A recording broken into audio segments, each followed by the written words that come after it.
Good morning dear students. Here I am Nanu Pawar and I am here to teach you mathematics. Today we are going to start the exercise 1.5 which we have done a little. I have told you about irrational and rational numbers. Now I am going to explain it again and you have to focus. Okay. So here I am starting.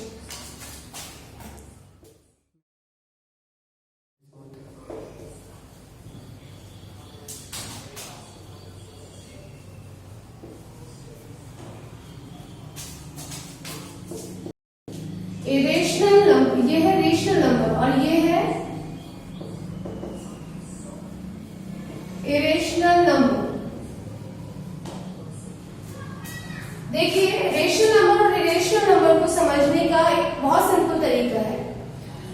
Irrational number को आप इस तरीके से समझ सकते हैं कि universe, आपने हमें पता है कि अंतरिक्ष जो है उसका ना कोई अंत अभी तक पता चल पाया है, ना हमें ये पता है कि वो कहाँ खत्म होता है।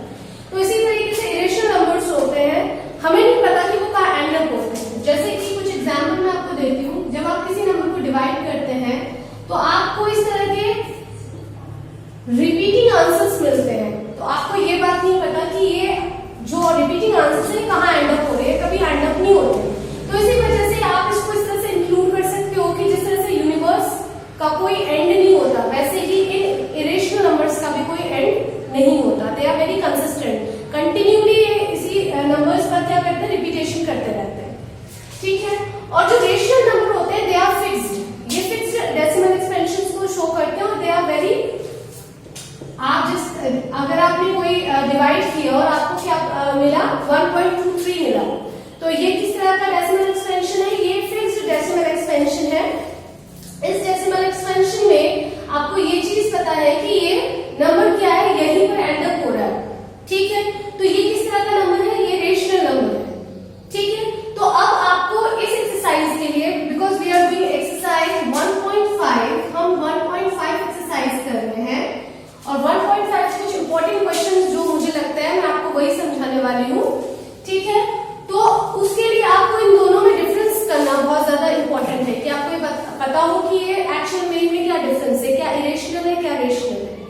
ठीक है।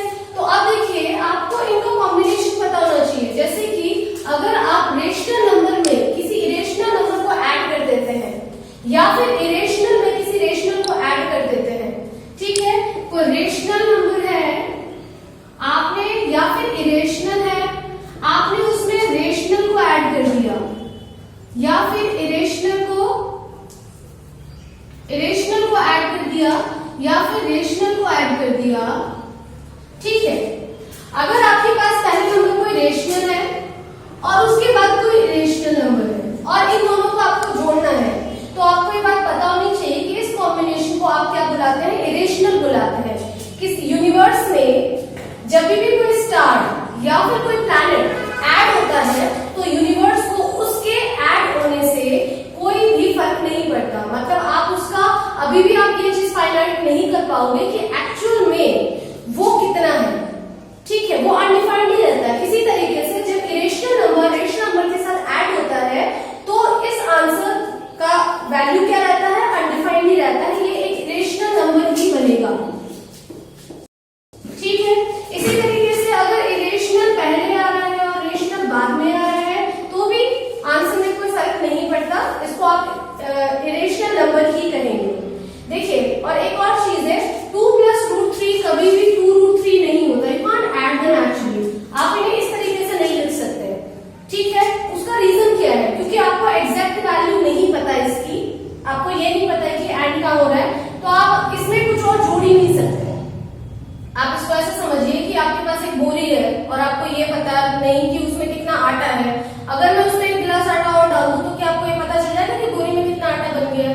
जब आपको यही नहीं पता कि पहले कितना था तो अभी भी आपको ये पता नहीं चलेगा कि टोटल अमाउंट क्या हो गई है। तो इसी तरीके से इसको ऐसे ही शो किया जाता है, इसको इस तरीके से जोड़कर नहीं लिखा जाता। ठीक है।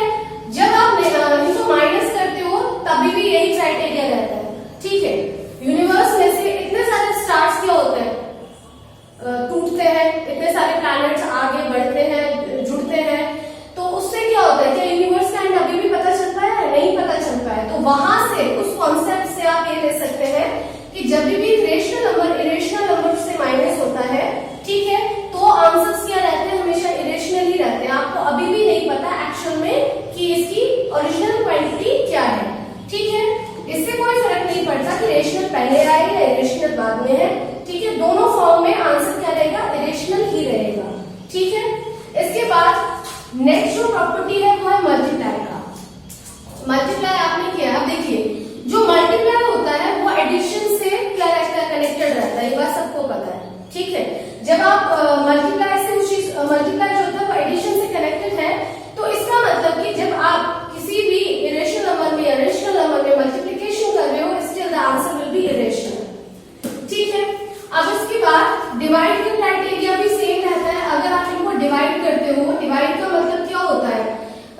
डिवाइड होता है वो चीजों को बांटना सिखाता है, कम करना सिखाता है, सब्ट्रैक्ट करना सिखाता है।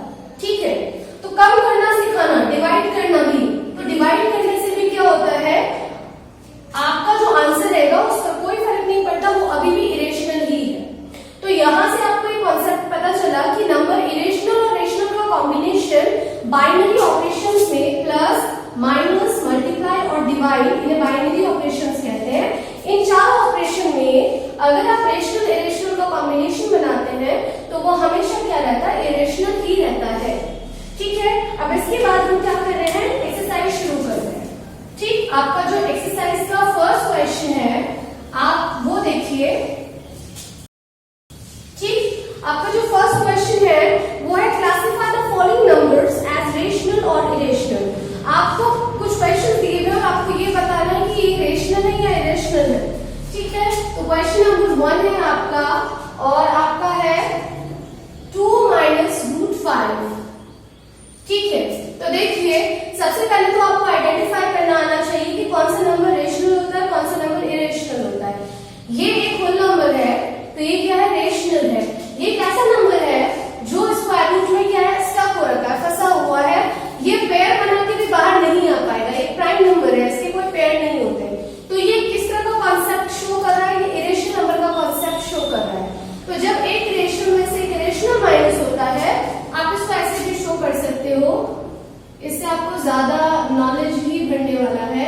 Irrational number minus rational number is equal to क्या आएगा, इरेशनल नंबर।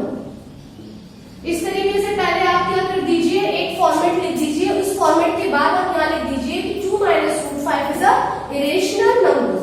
ठीक है, नेक्स्ट क्वेश्चन जो है आपका, नेक्स्ट क्वेश्चन जो है आपका वो है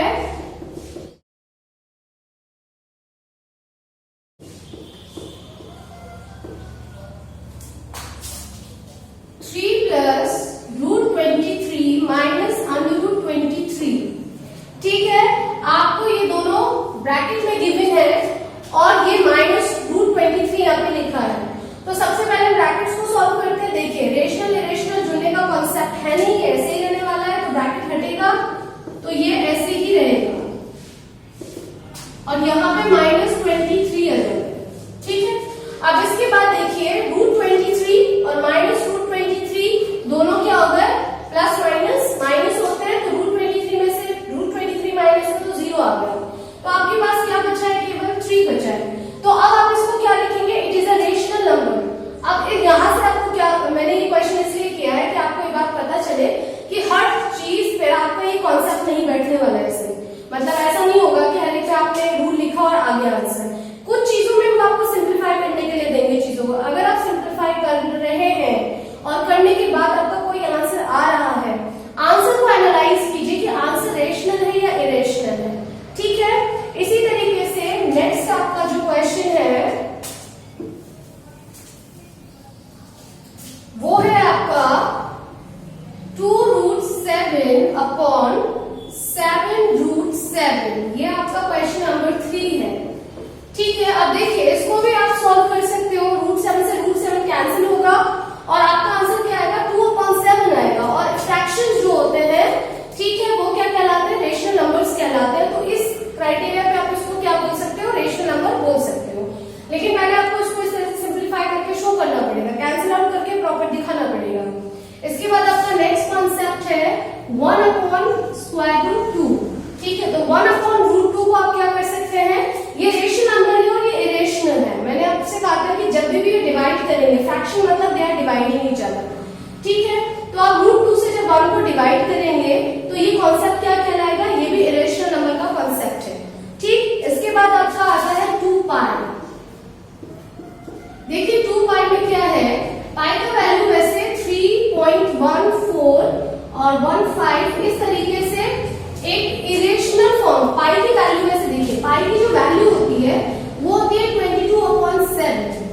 ठीक है, जब आप 7 से 22 को डिवाइड करते हैं तो एक डेसिमल एक्सपेंशन आता है जो नॉन टर्मिनेटिंग है। ठीक है, नॉन टर्मिनेटिंग मतलब जिसे आप पूरी तरह से बदल नहीं पाए हैं, एक रिपीटिंग डेसिमल एक्सपेंशन आता है। तो आपको क्या करना है, हम वैसे 3.14 लिखते हैं, वो हम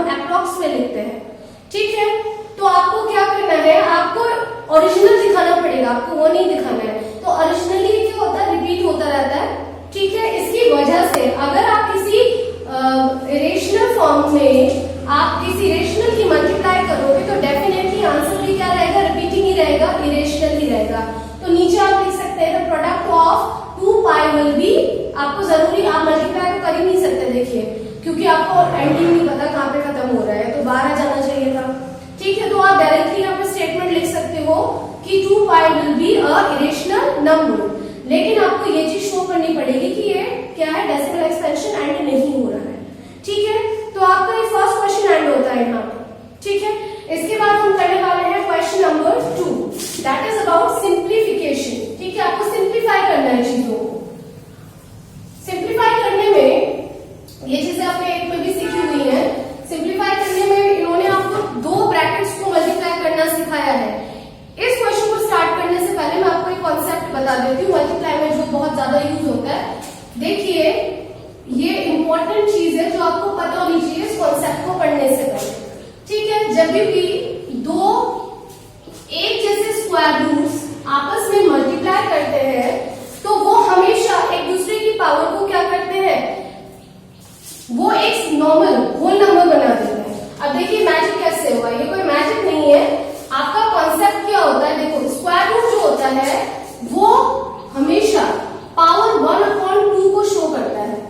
ठीक है, तो यहाँ स्क्वायर रूट 3 है, इसका मतलब यहाँ पर 3 की पावर क्या है, 1/2 है। ठीक है, यहाँ पर 3 पावर क्या है, 1/2 है।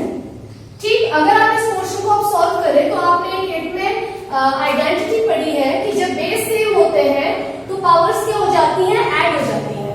ठीक है, तो आपने अगर बेस सेम लिया, आप पावर्स को क्या कर सकते हैं, ऐड कर सकते हैं। ठीक है, तो 3 पावर क्या हो गया, जब डेनोमिनेटर सेम होते हैं फ्रैक्शंस में तो न्यूमरेटर्स को आप क्या कर सकते हैं, कॉमन डेनोमिनेटर लिख करके लिख सकते हैं। ठीक है, तो ये आपका आ गया 3 2/2, और जब ये कैंसिल आउट होता है तो पावर क्या हो जाती है, 1 हो जाती है। तो आप आपने देखा पावर क्या आ गया, 3/1। 3/1 को आप 3 भी लिख सकते हैं। जब कोई नंबर नॉर्मली पावर 1 में होता है तो पावर शो करना इंपॉर्टेंट नहीं होता है। ठीक है, हाफ और हाफ, ठीक है, ये तो प्रॉपर फ्रैक्शन का कॉन्सेप्ट है कि आपको डेनोमिनेटर कॉमन लेने पड़ता है। यहाँ पे एक नॉर्मल हमारा जनरलाइज करने वाली चीज भी होती है कि हाफ और हाफ क्या होता है, 1 होता है। ठीक है, इस चीज को आप डायरेक्टली भी कर सकते हैं। ठीक है, तो ये कॉन्सेप्ट आपको पता होना चाहिए। आप इसको डायरेक्टली इस्तेमाल कर सकते हैं 9th में, आपको इतना बड़ा इतना सब कुछ सॉर्ट आउट नहीं करना होता, स्टैंडर्ड आपका बढ़ चुका है तो आपको, लेकिन आपको कॉन्सेप्ट पता होना चाहिए कि कैसे √3 3 हो गया। ठीक है, तो आप लिखते डायरेक्टली हैं तो कॉन्सेप्ट ये है उसके पीछे पूरा। ठीक है, तो यहाँ से आपको एक आइडेंटिटी भी पता चली कि जब भी बेस सेम होंगे तो आपको क्या करना है, पावर्स को ऐड कर देना अगर वो मल्टीप्लाई में है, इन दैट केस। ठीक है, तो ये नोट आप कर लेंगे। ठीक, इसके बाद में क्वेश्चन नंबर 2 शुरू कर रही हूँ, दैट इज सिंप्लीफाइड क्वेश्चन। इसका पार्ट 1 है आपका 3 + √3 और 2 + √2। ठीक है, आपके पास 2 ब्रैकेट्स हैं। ठीक है, अब देखिए, मान लीजिए इन ब्रैकेट्स को पहले आप एनालाइज करना सीखिए, इसमें रेशनल क्या है और रेशनल क्या है। पहले ब्रैकेट की बात करते हैं। जो 3 है वो क्या है, होल नंबर है, नेचुरल नंबर भी बोल सकते हो आप। √3 क्या है, क्योंकि √3 जो होता है प्राइम नंबर है, वो अपने पेयर बना के बाहर नहीं आ सकता, इसलिए √3 क्या हुआ, एक इरेशनल नंबर को शो करेगा। ठीक है, इसी तरीके से जो 2 है वो होल नंबर है, और √2 मतलब 2 जो है वो पेयर अप करके बाहर नहीं आ पाएगा, इसलिए ये एक प्राइम नंबर भी है और ये स्क्वायर रूट के अंदर ही रह जाएगा, इसलिए इरेशनल है। इन्होंने रेशनल इरेशनल का कॉम्बिनेशन दिया हुआ है एडिशन में प्लस करके। ठीक है, अब इस कॉन्सेप्ट को आपको मैं सिखा रही हूँ 2 ब्रैकेट्स की मल्टीप्लाई कैसे होती है। ठीक है, इनको इस तरीके से समझ लीजिए कि आपके पास 2 रूम है, इन दोनों रूम्स में आजकल सोशल डिस्टेंसिंग है तो 2 लोग खड़े हुए हैं डिस्टेंस बनाकर। ठीक है, यहाँ पे भी 2 लोग खड़े हुए हैं, उनके बीच में कुछ डिस्टेंस है, इस डिस्टेंस का आपको भी पालन करना है, आप उन्हें साथ में एकदम से जोड़ के नहीं लिख पाएंगे। ठीक है, अब देखिए पहले रूम को खोलिए। जब आप फर्स्ट रूम को खोलते हैं तो फर्स्ट रूम का जो व्यक्ति है उसको इस रूल में क्या होता है, जब 2 ब्रैकेट मल्टीप्लाई करते हैं तो आप क्या करेंगे, जो पहला ब्रैकेट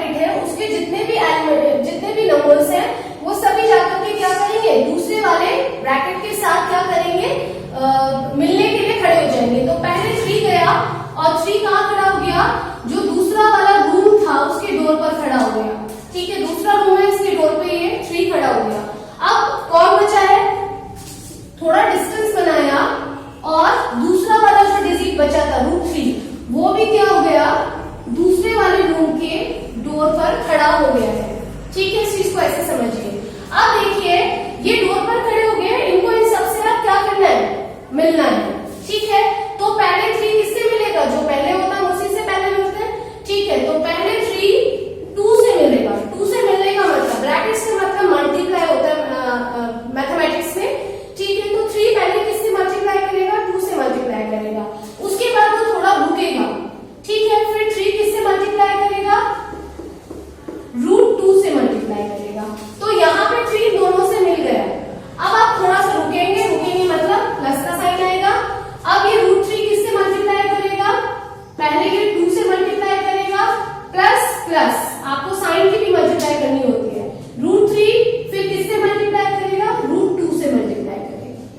ठीक है, अब बॉडमास का रूल पहले हमें ये कहता है कि सबसे पहले हम मल्टीप्लाई को सॉल्व करते हैं।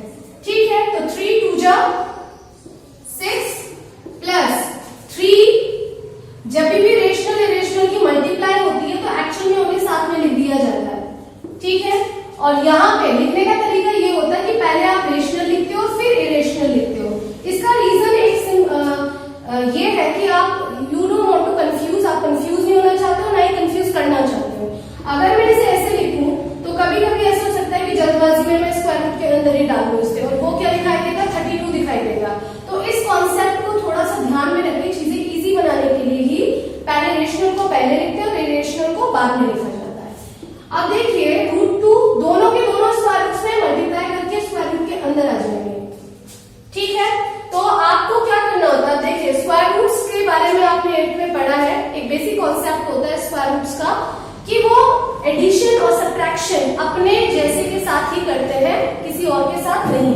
तो ये एक होल नंबर है, ये होल नंबर के साथ ही क्या होगा, प्लस होगा। ठीक है, यहाँ पे कोई और होल नंबर नहीं है तो ये ऐसे ही रहेगा। 3√2 यहाँ पे आपको जो आइडेंटिफाई करना है वो √2 की वजह से करना है, √2 की हेल्प से करना है। √2 वाली कोई और टर्म आपको यहाँ दिखाई दे रही है, यहाँ पे कोई और √2 वाली टर्म नहीं है जिसमें केवल एक √2 हो। ठीक है, तो ये ऐसे ही रहेगा। ठीक है, अगर होती तो आप इनके साइन के अकॉर्डिंग प्लस माइनस कर सकते थे। √3 वाली कोई और टर्म सिंगल टर्म यहाँ पे नहीं है तो √3 भी ऐसे ही रहेगा, ये टर्म भी ऐसी रहेगी, और √6 की टर्म भी कोई नहीं है तो ये भी ऐसी रहेगा। और ये आपका क्या आ गया, आंसर आ गया है। इस तरीके से आप क्या करते हैं, चीजों को मल्टीप्लाई करते हैं। ठीक है, इसके जो रेस्ट क्वेश्चन है वो आपको खुद करने हैं। इसमें एक पार्ट है जो मैं आपको एक्सप्लेन कर देती हूँ, जैसे कि इसका 3rd पार्ट है। देखिए इसमें आइडेंटिटीज का इस्तेमाल करने के लिए नहीं बोला गया, सिंप्लीफिकेशन के लिए बोला गया है। सिंप्लीफिकेशन में वो आपको एक्चुअल में 2 ब्रैकेट्स की मल्टीप्लाई करना सिखाना चाहते हैं। ठीक है, तो आपको वही चीज ध्यान में रखनी है। ठीक है, आपका जो क्वेश्चन 3rd पार्ट है वो होल स्क्वायर का है।